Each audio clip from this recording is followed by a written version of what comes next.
From WLEX-TV, One to One with Sue Wylie.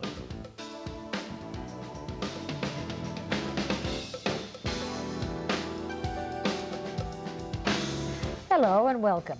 Do you remember the day you got your driver's license? Well, of course you do. Who could forget such a landmark day? And do you remember the day that you rented your first very own apartment? That was another landmark in almost everyone's life. Well, at least in the life of almost every American. This is Julia Karpeisky, and she has just passed those two very familiar landmarks. But to Julia, those events were more than memorable, they were momentous. Because in her homeland, it would have taken Julia 5 years of red tape to get a driver's license and possibly 15 years on a waiting list to get an apartment. Julia is a citizen of the Soviet Union. She was born there, she was raised there, educated there, and she is now 26 years old. She has a master's degree in chemistry, in molecular biology, and she is now a full-time student at the University of Kentucky's Patterson School of Diplomacy, and she is one of the first wave of Russian students to attend U.S. colleges, and the very first here in Kentucky. And we welcome you, Julia. You have been here just 7 months, a very short time, but long enough to have changed your life completely. You just married, right? Right. How have you changed personally in 7 months of living in the United States? Well, I think it's a good question, and I feel like a new person, really. And I think I'm more complete and more confident and more tough, I think, too. Tougher? Yeah. Does living in the United States require more stamina than living in the Soviet Union? Well, in a way, I had to go through a hard time because of the culture shock and because of the difference in cultures between your society and my society is so big that I don't think there ever be a bridge. So it was difficult. Well, let's talk a little bit about your background. You had, by American standards too, a very intellectual family background. Your parents both are well-educated people. They are chemists, right? Yeah. Mm-hmm. In Moscow? Mm-hmm. Is that where you were born, in Moscow? Yeah, I was born in Moscow. And raised there? Yeah, right. Okay. You are Jewish. Right. But you did not know you were Jewish until you were 18, is that right? Well, I knew I was Jewish. Of course my parents told me, but it didn't mean anything to me. Why didn't it mean anything? Well, because I didn't know anything about the tradition or culture or something. It was like ethnic thing. Did you not attend the temple or the synagogue? Or? No. Like, it is stamped in our passport, nationality. We have the part in the passport which says Ukrainian, Russian, Georgian, mm-hmm. Jewish, and that was all I knew about it. Mm-hmm. Well, was that a choice on your parents' part not to raise you in a deeply religious vein, or was that because of the government? Well, I don't think they have much of a choice, and I think they were quite a good representative of their generation. Uh-huh. But to my opinion, it is sad because my mother's grandfather was a rabbi, and my mother knew a little bit about the culture and religion, but me and my brother knew nothing. Well, since you've been in the United States, have you been attending the temple or the synagogue or getting involved in Jewish affairs? Well, I have been a few times. Actually, I started being interested in that back in the Soviet Union about 2 years ago, mm-hmm. when we had this opening of the Jewish Cultural Center, which was sponsored by Australian Jewry, and I met this American Jewish journalist, mm-hmm. and I was translating for him, and he introduced me into Jewish life in Moscow, which exists. And that's how I got interested in that and also got my eyes open on the outer world. What about the persecution of Soviet Jews? Is that easing up? Yes and no, because back when I was applying to the Moscow State University, mm-hmm. it was very difficult and I would say even almost impossible to enter some departments. Because you were Jewish? Because I was Jewish, yeah. And it was almost impossible to get a good job being Jewish and these areas of life like diplomacy or like social sciences or journalism, they were almost closed for Jews unless they have somebody whom they knew there, like in the Central Committee of Communist Party or something like that. Well, do you know that for a fact, that, that those doors were closed to you because you were Jewish, or did you just feel that? No, I know that for a fact. I know actually one of the reasons I applied for the Department of Chemistry of Moscow State was that I knew that I could have the equal chances with non-Jewish students because my father knew a dean. And that is why my documents were put from the Jewish pile to the normal pile. Did your parents encourage you to come to the United States, or was that your decision? Well, it was my decision, but they helped me in a way that they said that they didn't object. But I came to visit, you know. You came to visit, but you Yeah. stayed to marry, and now they will have gained an American son-in-law, right? Right. And lost their daughter probably to the United States. Yeah. Okay. You have said that the Soviet Union does not teach its people how to manage their own lives. Right. Explain that. Manage their own lives in what way? You mean little everyday details, or to make big life decisions? Everything. You have choices everywhere Here. here, in your mundane life, in the big decisions about life, in what education to choose, what classes to take, where to live, like what job to take, everything.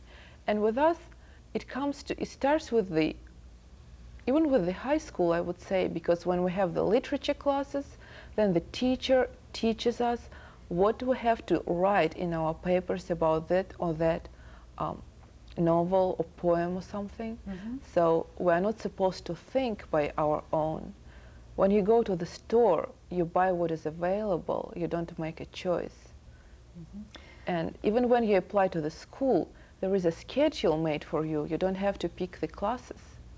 They just hand it to you and say, here's what you're going to study? You say, for example, I was accepted to this Department of Chemistry, and first thing you see on the wall is a big schedule for first-year students, for second-year students, and so forth to the fifth-year students. And everyone studies the same courses. Right, and you don't have any electives. Were you aware or curious as you were growing up, as you were a very young child and starting school, say you got to be 9, 10 years old, were you aware that there was a world outside of the Soviet Union where people did have choices? No, I mean, we knew about that, we heard about that, but it was something like somewhere in the moon. It was so far away that it really was something, maybe fairy tale. And even though my father has traveled a lot, and of course he would bring slides and show it to us, it was like, it was not real. You couldn't imagine. No. Any more than Americans can grasp what it is like to have absolutely no freedoms. The picture you're painting is just, we can listen to it, we can nod in sympathy and shake our heads and say, yes, how terrible to live like that, and yet we really cannot begin to imagine what that would be like. Well, actually, many people in my country, I don't think I'm a good example, really a good representative, because I remember back when I was at home, there was a program on TV about these immigrants from the Soviet Union and how they do in the West. And, well, of course it was those immigrants who were picked according... It's propaganda. Of course it was, but still, many of them were unhappy because during all their life they were told what to do, and now they're free, but they don't know what to do with this freedom. They still need someone to give them a sense of direction. Of course. But you're young enough to make that massive switch in life. And it is very scary to take responsibility for your life yourself. Is it? Yeah. Have you been scared? Yeah. In what way? Well, I can tell it's just feeling. But I have gone through the terrible time trying to pick the classes I'm going to take. Even the small things which every student has to go through. But do you not realize that if you should make a mistake and take the wrong course, it's not, you aren't stuck with it, as you are in the Soviet Union, right? Well, yeah, but still it takes some time to realize that and realize this. And You have said that the Soviets push their young people into making a career choice at too early an age, right? yeah, well, I wouldn't say that they push, it's just how the system works. We graduate from the high school when we are like 17 or 18, and then generally people apply to the higher institutions like, well, like your universities, I think. And then we don't have the system of bachelors and masters. Yes. Once you apply, you go through the 5 years program and get the equivalent of masters. And we don't have this liberal arts education as you have, Yes. where people would take math and psychology and religion and whatever not. Once you doomed yourself to chemistry, you will take chemistry and physics and math and some, whatever it is, history of the Communist Party of the Soviet Union. So it's really focused on one career and one avenue of Yeah. profession. And you say it's very hard to change that. I mean, even It if is you're very- unhappy in it. It is very hard because to be accepted is very hard. Of course, I'm talking from my own perspective, being Jewish girl, which is the worst. Jewish boy is a little bit better. And it is very, very hard to be accepted. And once you're accepted, well, you already don't want to move. I mean, you're scared. Well, I'll bring up Soviet women now because you brought up Soviet girls. Okay. One of the most interesting books of this year is a book written about Soviet women by an American woman who traveled through your country and spent a great deal of time there talking to women in every profession and talking to women of every age. And she was amazed by what she called the fatigue of the women. They are exhausted, and they talk about it. They share a common exhaustion. They refer to it as we might refer to a headache. You know, my exhaustion is bad today. Women are, in your opinion, and compared to the life you see women having in our United States, are women over there, is their plight getting any better at all? Well, is it getting better? Yes. No, I wouldn't say so. Because, like, what is getting better in our society, I mean, in the Soviet society, is that you can read now, Yes. more or less free. But what is getting worse is mundane life, like you can't buy anything in the stores. And so what a woman has to face is getting food for her children. So it is getting worse. Well, in addition to being a mainstay of the workforce, right? All Russian women work. Right. Okay. They also almost totally bear the household and the Yeah. child raising duties Right. alone. Well, Right. that's sociological. Do you see any change in that? Are the Russian men, Soviet men, becoming more willing to help? Well, you know, many girls, they look at their mothers and they try to build their family as their mothers do. And I don't think it comes consciously. It's just from somewhere deep in your soul or something.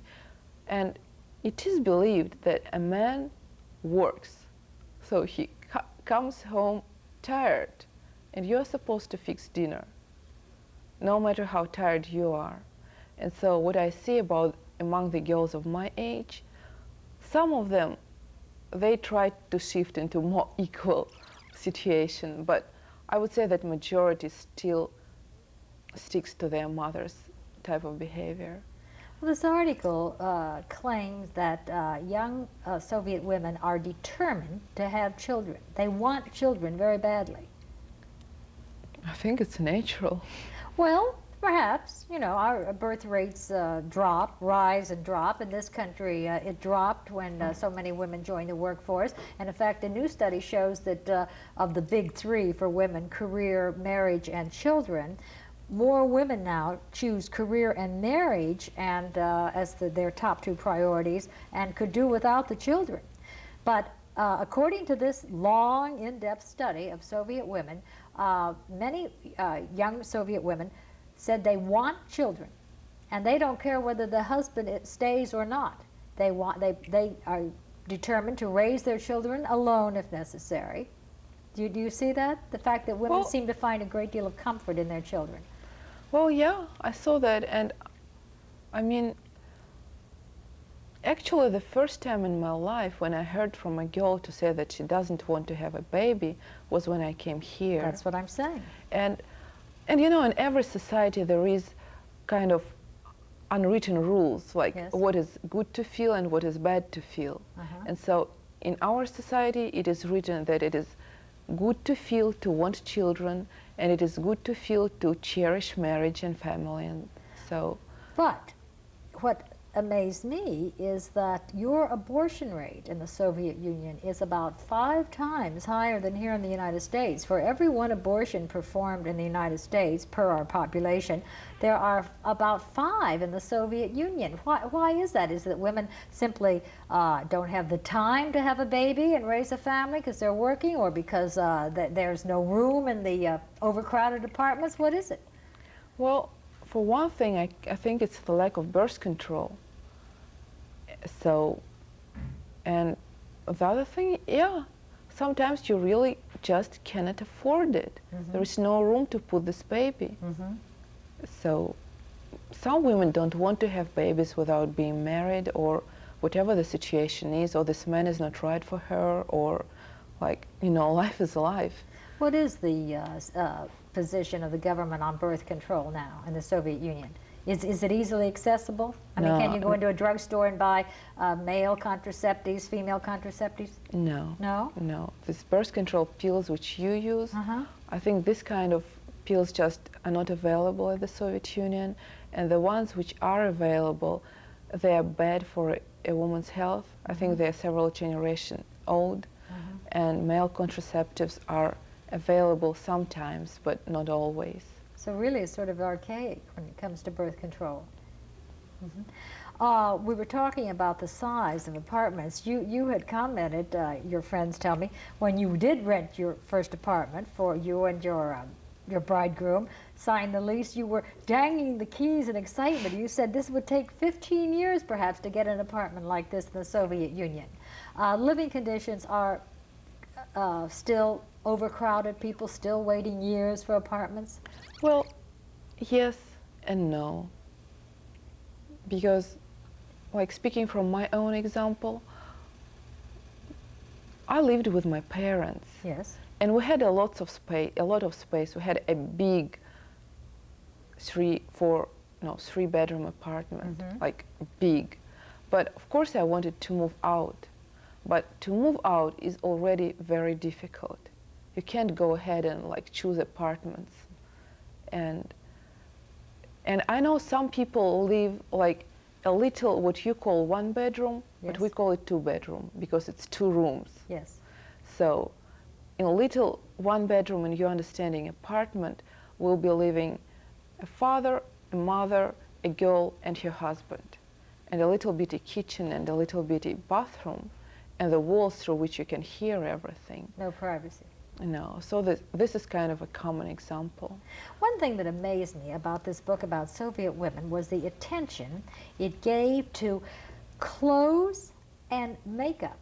I mean, in fact, it used the word, a writer used the word obsessed. She said Soviet women are obsessed with makeup and bright clothes and because the rest of their lives... What is obsessed? Oh, it means, obsessed means in English, complete, all your attention focused on that. Oh, okay. Okay, that they're very, that they're very interested, overly interested. Okay.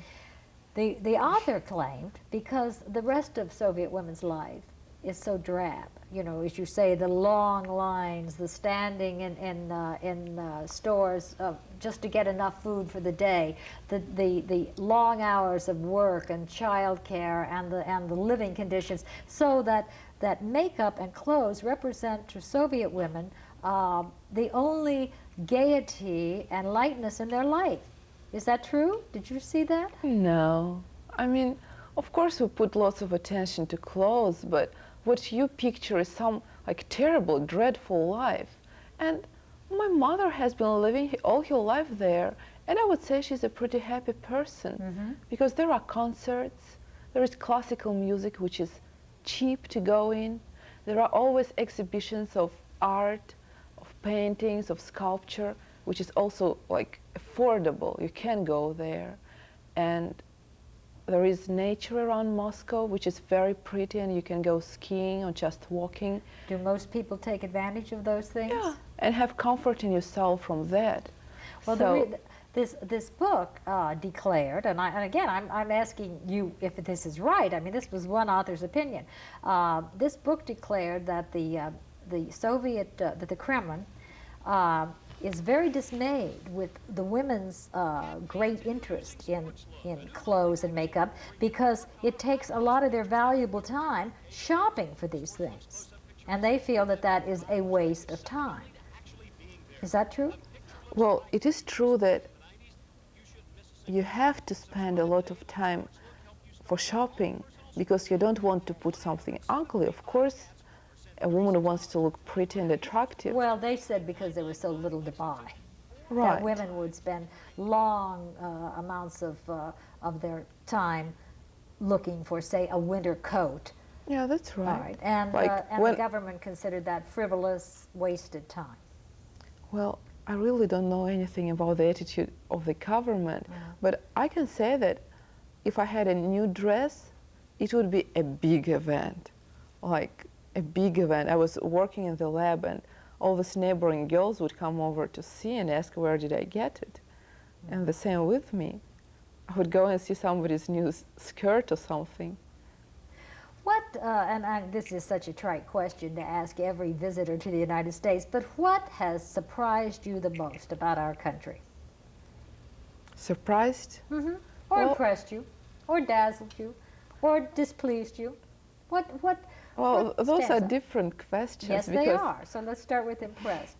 Impressed? Yes, Freedom? the freedom. Yeah. Did you feel it almost immediately? Well, it took me about 2 or 3 weeks to put my feet on the ground and stop pinching myself, asking, am I dreaming or what? So, no, not immediately.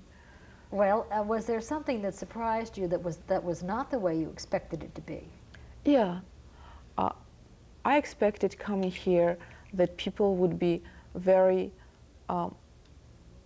closed and concerned with their own business. And, well, maybe I was just lucky, I don't know, but people were very helpful to me.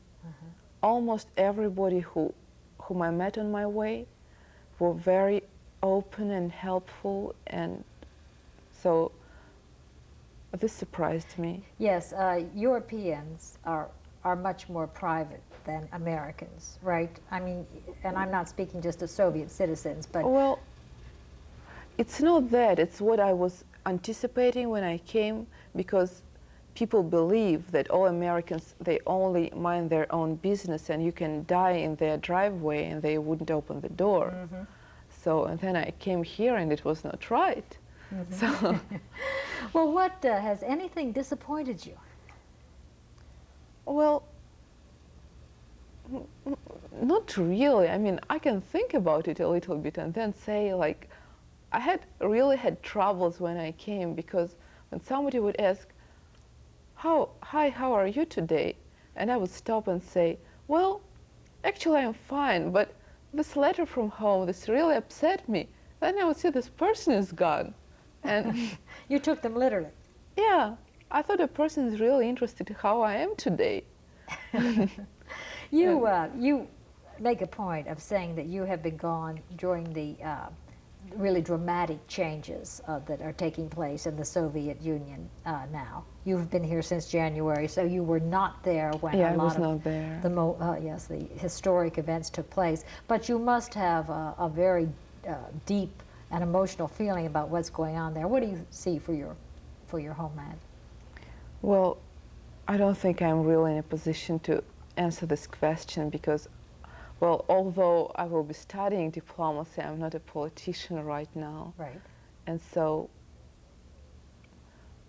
But I, As a young- I can't answer really. I don't as know a what young to say. person, you welcome these changes, right? Yeah, that's right. But in political terms, whether it will survive, whether it will like split into little parts, or whether it will be a big country, I have no idea. I think it will be easier to manage one little country than this huge one, but and of course I wish well to my country. But Are you? Do you? Can you tell me how you feel about Mikhail Gorbachev? Do you think he will continue to be in power? well, I don't like Yeltsin personally, so I like Gorbachev better, but he also has two faces, one for abroad and one for inside. So Well, you, in your own mind now, are a permanent resident of the United States, right? You are No, married to an American. Well, in your I'm- own mind. no, I'm a student still. But do you plan to spend the rest of your life in the United States? It's hard to say about the rest of my life. Maybe I'll feel like going to Australia or somewhere else. But I have you no You idea. have no plans when you finish at the Patterson School of Diplomacy. You have no plans to return home to the Soviet Union. No, I'd like to visit. Well, maybe I'd like to have a job doing which would require my going back and forth, but not return permanently. If you talking to the people who are watching this program, what can you say to Americans after having been here 7 months? What can I say to Americans? Yes. Oh, this is funny. I really don't know. I mean, well, I think you are taking too much for granted. Like, I spent the semester at Rhodes College helping in Memphis, Tennessee, helping to instruct Russian. But I lived in the dorm, so I was among the students, and I heard them complaining about the quality of food in their factory. And to my opinion, it was perfect, really. And You think we're spoiled? a little bit from my point of view, but Now you have how much longer in school? 2 years. 2 years. And for a woman in the Soviet Union to become a diplomat is still very rare? Yeah, it is rare. And it is almost impossible if I'm not a daughter of a diplomat myself. Is that right? Yeah. So you really did make a real dramatic departure from what your life started out. Right. You've had some amazing changes in the past 7 months. Yeah, I have this idea that I was born 7 months ago. You were born 7 months ago. Good way to put it. New career, new country, new husband, and new future. We thank you, Julia Karpeisky, for talking to us. Well, actually, I'm now Julia Karpeisky Ryan. Ryan. That's absolutely right. Congratulations on your marriage. Thank you for talking to us. Thank you very much for inviting me here. And I'm Sue Wylie. Thank you for joining us.